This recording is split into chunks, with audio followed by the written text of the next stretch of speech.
Um, do you have some life lessons do you want to share to youth? Uh, some life lessons that I've learned is that time is very, very important and it goes by very, very fast. So, what I'm still trying to learn as well is to use my time wisely, like I said before, but also to make choices that match where I'm coming from. And sometimes we have goals and we get so busy doing them, we can kind of lose track of other categories of our lives. So what I try to do is try to sit back and reflect on different categories to balance them all out, and sit back and on a Sunday, take some time and, see how well I'm going to monitor myself, because I don't want the next month, 6 months later to be like, oh, I got a little off track here. Even though I'm accomplishing and doing a great job with one goal, I may need to, kick back on that goal and spend a little more time on another goal. So that's what the life lesson I'm learning is to really create balance and to reflect on my choices, to make sure and to question myself. A choice, and a goal that I had yesterday may not be right for today. And it may be different tomorrow. And it's okay to make adjustments, and it's okay, to not be perfect. And one time that, when I look back on is that sometimes I overthought things and it evaporated, to act more than think. It's okay, you want to think, but don't overthink. Just give it a perfect amount of thinking and then act, because that person may not be at that job anymore, or they may have an idea that you wouldn't have known until you acted, and then they'll tell you. Cool. Do you have a sequence in your mind? Question do you wonder to yourself? When, for example, it's the morning, I know the exercise, but now, and I have some excuses. Do you know what I can do to reconnect to my desire, on what I can do in the morning to keep on track? Yes. Is to really focus on the goal and what it is, visualizing it, what it is you want. Because sometimes your visualizations, and I'm big on visualizing things because I think you can create your own reality with the thoughts in your head. You use visualization for your clients, or just exactly? I get people to walk through and visualize what they want their body to look like. With the music or what? Nope. I sometimes it's different. Sometimes music distracts me. Sometimes it enhances. So it's different every single time. But what I do is I visualize exactly what I want, how I want the situation to work out. And sometimes I'm really busy, so I only have time to do that on the elevator. Like coming up here on the elevator right now. I took 30 seconds to center myself, to be grounded, to let the rest of my day go, and to be here presently with you. And some people are like, oh, I don't have a lot of time. I'm like, yeah, you do. Just walk in the bathroom, look in the mirror, 5 seconds, and then shift right away. And so you use it every day? Every single day, and in different situations. And you do it the eyes closed? It depends. Sometimes I'm a very visual person, so sometimes I need to do it with my eyes closed to distract the curtains or the light or whatever it is, and sometimes I need the light. So I trust my body to tell me what it is it needs. Okay, so your body is your best friend to succeed. Exactly, exactly. Cool. And I've become highly sensitive and highly...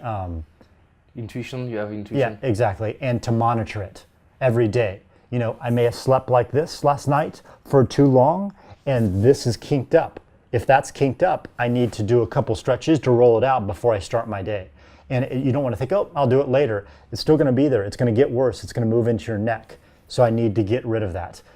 I may have a problem that I had gotten into an argument with my father, and I need to clean that up because that day I may have a client who will trigger something or act like something I got in an argument with my dad, and then I take it out on the client, and that's not fair. So I need to clean up the voices in my head before that I come out into the universe and Cool. before I connect with people, because it's not fair. It's not fair for me to, if a client did something that's inappropriate, or was rude, and my dad was rude, and I take it out on the client. I'm spreading the wrong kind of energy. I need to take on this client as a new person in a new situation, and to, think what they said and say, oh, I don't see it that way. I see it this way. Instead of, and I think a lot of people don't take the time and they're mad about something else and they take it out on this situation. They're frustrated about something else and they take it out at their work. And so what I try to do is separate all these issues and they have them stand alone so that each situation is new and I'm open to the present. So you pay a lot of attention to the energy you have to do a new things. That's right? To have Exactly. a new, yes. And to the self-talk in my head. And how do you change that? Because a lot of people try to do shut up for your to your voice, to their voice, but it doesn't work. Shut up doesn't work it doesn't work for me either. Shut up doesn't work. Yes, Nobody wants to shut up, but it does work for some people, but not for me. For example, if I'm out and about and I catch myself being in a bad mood or a little irritable, yes. I go back to the root of it. It usually comes from somewhere else and it's zigzagging its way to this incident. So I go back to the root of it, and sometimes it's a misconception. Sometimes I saw a situation and I only saw it the way I wanted to see it so that it confirmed my belief. So if I don't go back to the root of maybe it started at 8:30 this morning and now it's 11:30, so I need to go back to the root, make some adjustments there. Let's say somebody said something to me and I need to clean it up. Maybe the doorman was supposed to give me my package when I left and he was rude about it. And then instead of saying something to him, I go, incorrectly through my day. So what I'll do is I'm like, okay, I'm gonna take a second here. Okay, to fix the situation, tomorrow when I see the doorman again, I'm gonna say, hey, Bob, I was looking for my package and you were very rude about it. In confronting the issue, the root of the problem, whatever it is. If it has to do with your body, with my eating. You know what? I ate something bad this morning. Okay, instead of carrying it throughout my day, I'm going to walk the stairs of my building, a 60-story building. When I get home, it'll counteract that and I'm going to move on. I'm not going to carry all these little noisy voices in my head. I'm going to go to the original spot that the voice started, work on that. Instead of telling to shut up, I'm going to readjust it so that it's the voices that I want to hear. And each time I do that, I reflect back. Cool. And each time I'm in a situation that's similar, I will refer back to the original root. And then I'll go from there. You are learning and you are improving yourself. That's right. Exactly. Because for example, one day I was in the bookstore and I went to return a book and the girl wouldn't take it back. And I started to get annoyed with her. And it's like, I said, I know this is just your policy, but I don't agree. It doesn't say that on the return slip. And I got really irritated with her. I went home and I was in a bad mood. I was like, I went all the way to the bookstore. I went to return these things. It doesn't say that on the slip. She was completely rude about it, but I was rude in return. So I got home and I was like, you know what? Just because she was rude doesn't mean that I should be rude. So I got on the phone, I picked up the phone, I called her back and I said, Marianne, I was the guy who was in the store 30 minutes ago and I was very rude about this situation. I know it's not your policy, but I just wanted to apologize because that's not my personality. She was completely shocked. She was like, I've never had somebody apologize before.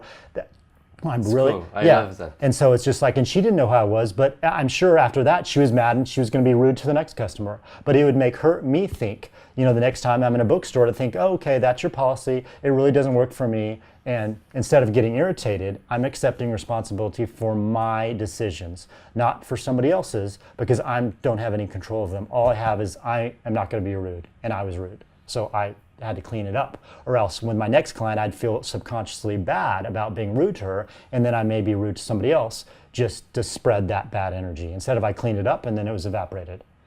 It's awesome. I love what you're saying because you are not insulting yourself if you did the wrong things, but you learn from that, and you take your responsibility to change the things, and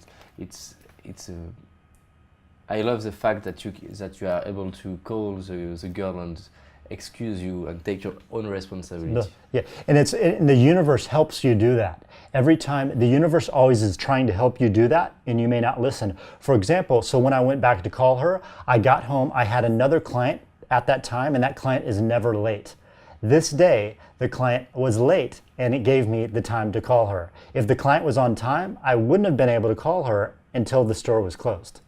So this client was late. It gave me 5 minutes to call her. So the universe was helping me. It was giving me 5 minutes to call her. Yes, you are grateful about that. Yes. Cool. It's very cool. Yeah. So then I was even nicer to the client when they came. I was like, oh, no worries, blah, blah, blah, because they were helping me help her clean the situation up and help myself.